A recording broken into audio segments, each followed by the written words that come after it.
आज हम क्रिस्टलीय तंत्रों के प्रकार पढ़ेंगे। क्रिस्टलीय तंत्रों के प्रकार कितने प्रकार के होते हैं? तो क्रिस्टलीय तंत्रों के प्रकार में टोटल हम यहाँ पर 7 प्रकार के क्रिस्टलीय तंत्र पढ़ेंगे। सबसे पहला है घनीय, जिसे हम क्यूबिक भी कहते हैं। स्पष्ट है, घनी है तो घन के फॉर्म में होगा ये इस प्रकार से, ये घनी है। अब इस घनी क्रिस्टल में 3 एक्सिस होते हैं, तो हम इसके मापदंड को देखेंगे कि किस प्रकार से 3 एक्सिस में है। हमने पहले ही बताया था ए, बी और सी 3 अक्ष। तो इसमें बनते हैं अक्ष की दूरी, क्रिस्टलीय अक्ष की कुल दूरी होती है ए बी सी, यानी सभी बराबर है, बराबर डिस्टेंस में, इसलिए ए बराबर है बी बराबर है सी के। साथ में इसमें जो कोण बनता है, इस प्रकार से इसमें कोण बन रहा है अल्फ़ा, बीटा और गामा, तो ये भी बराबर में ही है, 90 डिग्री के हैं। यहाँ से हम देखें ये 90 डिग्री है। यदि हम इसको इसके सापेक्ष देखें तो ये 90 डिग्री बनता है, और यदि ये इसके सापेक्ष देखें तो ये 90 डिग्री का बनता है। मतलब तीनों ही बराबर है, इसलिए अल्फ़ा बराबर हो गया, बीटा बराबर हो गया है गामा के। टोटल इनका एंगल बन रहा है 90 डिग्री का। इसे हम बोलेंगे अक्षीय कोण, अक्षीय कोण। साथ में इसमें जालकों की संख्या कितनी बनेगी? तो इसमें जालकों की संख्या या कुल जालकों की संख्या बनेगी 3। कौन कौन से? एग्जाम्पल में हम देख लेते हैं ये किस में पाया जाता है। पहले देखें जालकों की संख्या, कौन कौन से जालक बन सकते हैं। तो सिंपल, एक तो हमारा बनेगा सिंपल या सरल क्यूबिक सेल, दूसरा हमारा बनेगा अंतःकेंद्रित यानी कि बॉडी सेंटर, और तीसरा बनेगा फेस सेंटर। सिंपल क्यूबिक इस प्रकार से सिंपल में रहेगा, इसके चारों सभी कॉर्नर्स पर आयन से अवयवीकरण होंगे, सिंपल क्यूबिक सेल। दूसरा हमारा बनेगा घनी सेल का ही बॉडी सेंटर, कोनों में होने के अतिरिक्त एक केंद्र पर होगा, और इसे हम बोलेंगे बॉडी सेंटर्ड। और तीसरा हमारा बनेगा घनी सेल में क्रिस्टल जालों जो है 3 प्रकार के हैं, तो तीसरा हमारा बन रहा है फेस सेंटर, मतलब कोनों के अतिरिक्त फलकों पे भी अवयवीकरण उपस्थित रहेंगे। एक तल के पीछे ये इसमें, और एक तल के सामने ये वाला सामने सरफेस पे पाए जाएंगे। तो इस तरह से हो गया। इसमें हम एग्जाम्पल देख लें कि ये किस में पाए जाते हैं। तो इनका एग्जाम्पल हम देखते हैं। ये पाया जाता है NaCl में। इस प्रकार का घनी सेल की संरचना यानी सोडियम क्लोराइड की संरचना घनी होती है क्रिस्टल तंत्रों की। दूसरा हम पोटेशियम क्लोराइड ले सकते हैं, तीसरा हम हीरा ले सकते हैं, और कॉपर भी ले सकते हैं। कॉपर जो होता है वो भी घनी सेल की तरह ही स्ट्रक्चर को दर्शाएगा। और कैल्शियम फ्लोराइड ले सकते हैं, एलम ले सकते हैं, जिंक ब्लेड ले सकते हैं, और सिल्वर ले सकते हैं। तो ये हुआ हमारा क्रिस्टलीय तंत्र का पहला प्रकार, जिसे हम कहते हैं घनी या क्यूबिक। अब हम देखते हैं दूसरा। दूसरा होता है आर्थोरोम्बिक, आर्थोरोम्बिक या विषम लंबाक्ष, या इसे हम कहेंगे आर्थोरोम्बिक।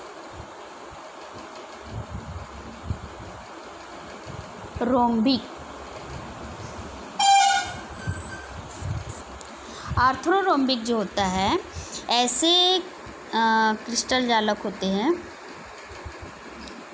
ऐसे क्रिस्टल जालक होते हैं जिनमें जो उनका जो स्ट्रक्चर होता है वो हमेशा टोटल हमको 4 जालक के रूप में दर्शाते हैं। इनका भी सेम पैमाना वही रहेगा, लेकिन ये रहते कैसे हैं?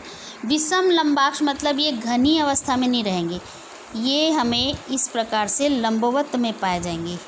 लंबवत में क्रिस्टल जालक का स्ट्रक्चर बनेगा। इस तरीके से ये बन गया क्रिस्टल जालक। पहले से ये डिफरेंट है, पहला वाला हमारा क्यूब में था, घन में था, अब ये दूसरा वाला लंबवत वाले में है। तो इसमें भी ये भी सेम वही कंडीशन बताएंगे। इनका भी एंगल बन रहा है, इनका एंगल देखते हैं। ये 3 एक्सिस बनते हैं जो हमने सबसे पहले एक यूनिट सेल का बताया था। ए, बी और सी 3 कोण बन गया। अब इस 3 कोणों में हम देखें कि इनकी स्थिति क्या है, अल्फ़ा, और कोणों की स्थिति क्या होगी। तो यहाँ पर हम विषम लंबाक्ष में हम देखते हैं कि एक यदि 90 डिग्री का बन रहा है तो दूसरा 90 डिग्री का नहीं बनेगा। इसका मतलब अक्ष जो होते हैं वो दूरी बराबर नहीं है। एक देख रहे हो, एक पास में है और एक लंबवत में है, यानी कि दूर है, समान नहीं है, जैसे कि क्यूब में था। इसलिए ए, बी और सी तीनों बराबर नहीं होते हैं। और यदि हम ये बोलते हैं, इसको हम अक्षीय दूरियां। साथ में हम इसमें देखें कोण, तो कोण, इसमें जो कोण होता है वो सभी की दूरियां समान नहीं है, लेकिन कोण इनके सबके ही 90 एंगल्स के बनेंगे। इसीलिए ये भी अल्फ़ा बराबर है बीटा बराबर है गामा बराबर 90 एंगल का कोण बनाएंगे। दूरियां समान नहीं है, इसलिए ए बराबर बी बराबर नहीं है सी के, लेकिन कोण बराबर हैं, सभी में 90 एंगल का कोण बनेगा। अब इसमें जालकों की संख्या कितनी होगी? इसमें जालकों की संख्या टोटल होगी 4। अब 4 कौन कौन सी होगी? सबसे पहला होगा इसमें सिंपल का मतलब ये भी वैसे ही रहेगा, सिंपल इस तरीके से चारों कॉर्नर्स, इसके ऊपर नीचे के कॉर्नर्स होते हैं उनमें होंगे, सिंपल होगा ये क्यूबिक। दूसरा होगा इसमें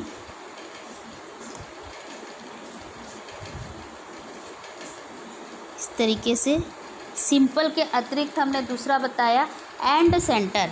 एंड सेंटर का हमने बताया था कि सभी कोनों पे तो अवयवीकरण होंगे, लेकिन किसी भी 2 पक्षों के माने 2 समांतर पे क्या होंगे, अवयवीकरण होंगे, या तो ऊपर या नीचे या इन दोनों के सामने। मान लो ये यहाँ है तो इस तरीके से ये हो गया एंड सेंटर। और तीसरा आएगा इसमें बॉडी सेंटर, यानी कोने पर पाया जाएगा और साथ में केंद्र पे पाया जाएगा। और चौथा आएगा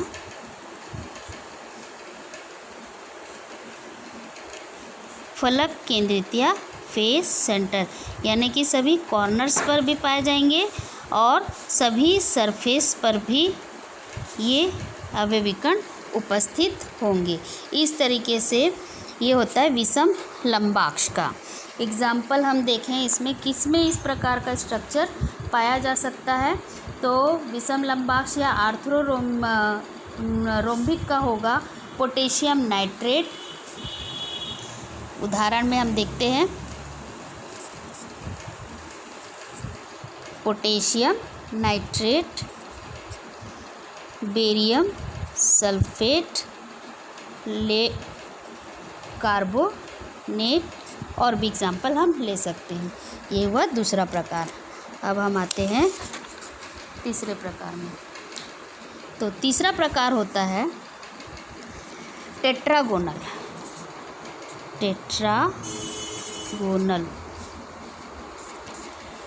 ये क्रिस्टल का एक तंत्र है टेट्रागोनल। इसे हम बोलते हैं द्विसम लंबाक्ष या चतुष्क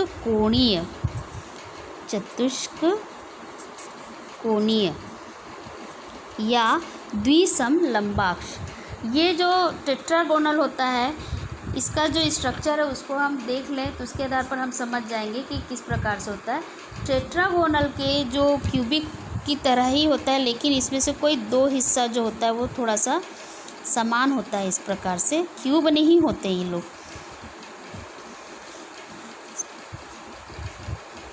न विषम लंबाक्ष होते हैं, इस तरीके से ये लोग होते हैं।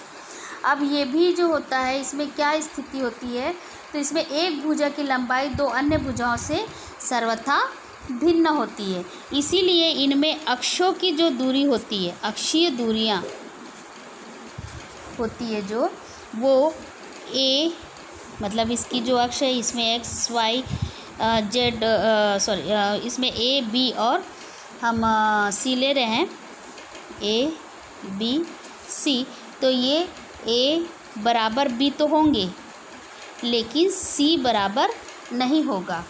कोण में देखें तो कोण भी इसमें अल्फ़ा बराबर बीटा बराबर गामा बराबर 90 एंगल का बनेगा। इसमें दो प्रकार के क्रिस्टल जालकों की संख्या होती है। एक हो गया हमारा आद्य अवस्था या सिंपल अवस्था, प्रिमिटिव स्थिति, और दूसरी होती है अंतः केंद्रित। अंतः केंद्रित मतलब होता है बॉडी सेंटर, मतलब कोई दो भुजा समान हो रही है तो ये एक हो गया आद्य केंद्रित और ये हो गया दूसरा अंतः केंद्रित। मतलब कॉर्नर्स पर तो आयंस होंगे ही, इस प्रकार से कॉर्नर्स पर अणु परमाणु आएंगे लेकिन एक बीच में होगा। इस तरीके से इसमें टोटल जालकों की संख्या हो गई 2। अब ये हम ले सकते हैं, इसका एग्जाम्पल लें तो टेट्रागोनल का एग्जाम्पल होगा टीन, रूटाइल, जिरकॉन और टाइटेनियम ऑक्साइड्स। इसके एग्जाम्पल हम के रूप में हम जान सकते हैं। थर्ड के बाद आते हैं हमारा चौथा आता है मोनोक्लिनिक।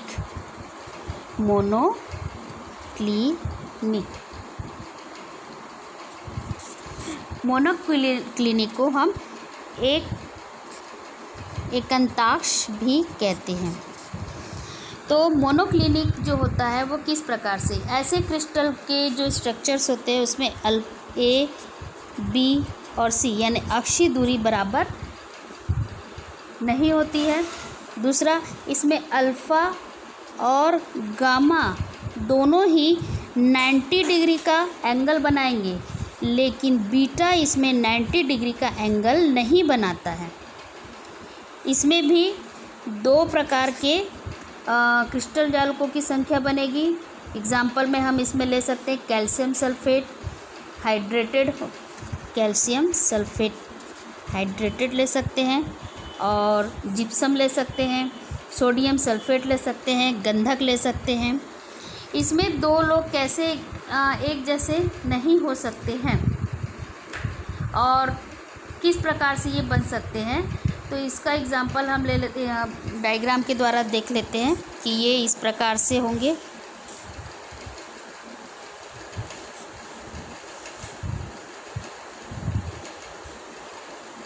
इनके कॉर्नर्स पर ये आयन उपस्थित होता है।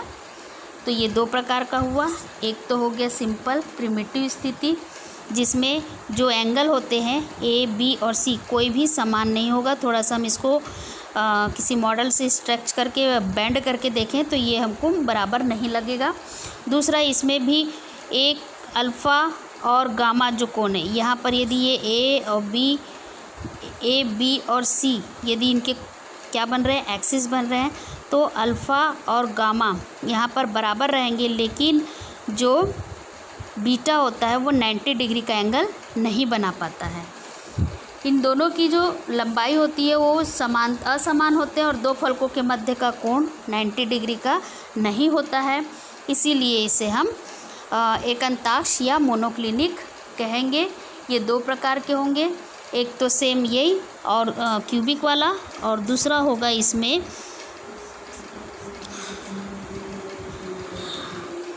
अत्यंत यानी कि एंड सेंटर। एंड सेंटर मतलब किन्हीं भी कॉर्नर्स के अतिरिक्त किन्हीं दो किनारों पर ये आयंस या उपस्थित होंगे। इसके बाद आते हैं हम चौथे के बाद आ रहे हैं हम पांचवा, हमारा होता है ट्राइक्लिनिक।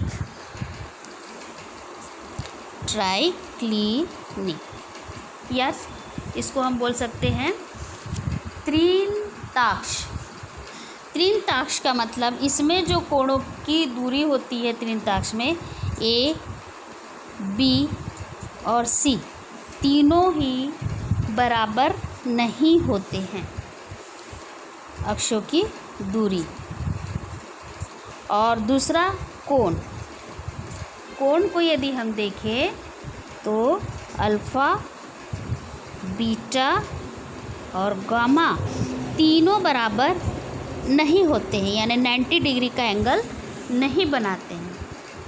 इसमें भी इसका एक ही क्रिस्टल जालक पाया जाता है, ये पोटेशियम डाइक्रोमेट K2Cr2O7 या कॉपर सल्फेट हाइड्रेटेड जो स्ट्रक्चर होता है उसमें इस प्रकार का स्ट्रक्चर पाया जाता है। इसका ट्राइक्लिनिक का केवल जो संख्या होती है वो एक ही होती है। स्ट्रक्चर में हम देखें, इनकी भुजाएं, किसी की भी भुजाएं समान नहीं होती, ना ही कोण समान होते हैं, और ये थोड़े से एंगल्स में चेंज होते हैं, ये थोड़े बैंड हो जाते हैं। इस तरीके से क्यूब के स्ट्रक्चर में रहते हैं और ये बैंड रहते हैं, इसलिए इनका ये जो एंगल बनता है ये एंगल समान नहीं होता है। ये 90 डिग्री का बनता है, ना ही कोण बनते हैं, ना ही एंगल भी इनके बराबर नहीं होते, केवल इनमें एक ही पाया जाता है। इसके बाद आते हैं हम, नेक्स्ट है हमारा हेक्सागोनल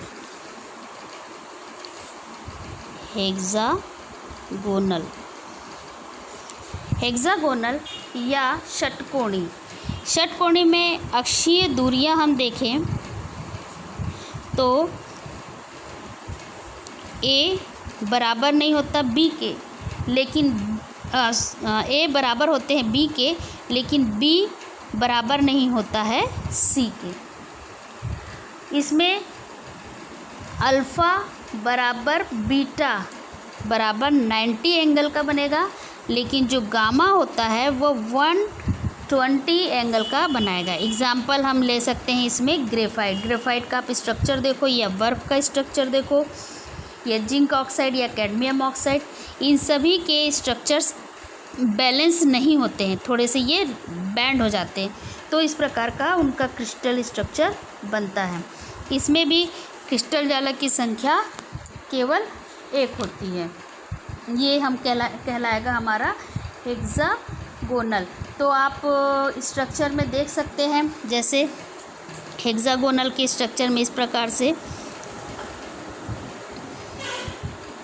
एंगल बनेंगे, ये 6 एंगल है और 6 एंगल सेम यहाँ पर भी इस प्रकार के एंगल को बनाते हैं, जैसे कि ग्रेफाइट के स्ट्रक्चर में बनता है। तो इसमें कोई भी एंगल जो होता है, जैसे अल्फ़ा और बीटा 90 डिग्री का एंगल बना देंगे, किसी एक एंगल में हम देखेंगे तो अल्फ़ा बीटा 90 डिग्री का एंगल बना सकते हैं, लेकिन जो गामा कोण होगा उसका 90 डिग्री नहीं बनेगा, वो 120 में चेंज हो जाता है। ग्रेफाइट का स्ट्रक्चर में हम स्पष्ट हमको वो दिखाई देता है। तो इस प्रकार ये हो गया हमारा हेक्सागोनल छठवां। अब आते हैं सातवां, ट्राइगोनल या फिर रोम्बोहाइड्रल, या इसे हम बोलते हैं त्रिकोणीय। सातवां हो गया त्रिकोणीय, या इसे हम बोलते हैं ट्राइगोनल। ट्राइगोनल जो होता है, इसकी अक्षीय दूरियां देखें हम तो अक्षीय दूरियां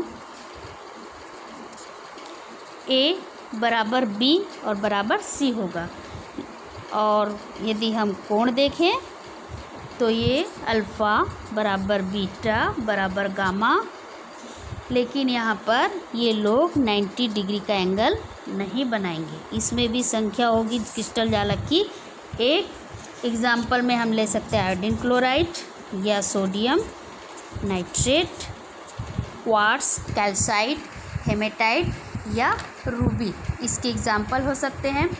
त्रिकोणीय या रोम्बोहाइड्रल लैटिस जो होती है वो स्ट्रक्चर एक ही बनेगा इसमें। तो सेम इस प्रकार से एंगल में हम देखें,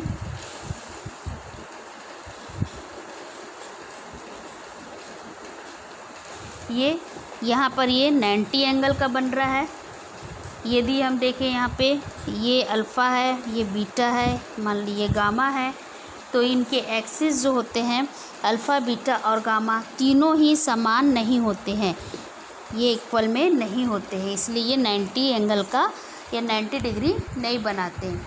त्रिकोणीय जालक की सभी भुजाएं समान लंबाई की होती है और दो फलकों के मध्य कोण जो बनेगा वो 90 अंश से कम बनेगा, तो उसे हम कहेंगे त्रिकोणीय या ट्राइगोनल।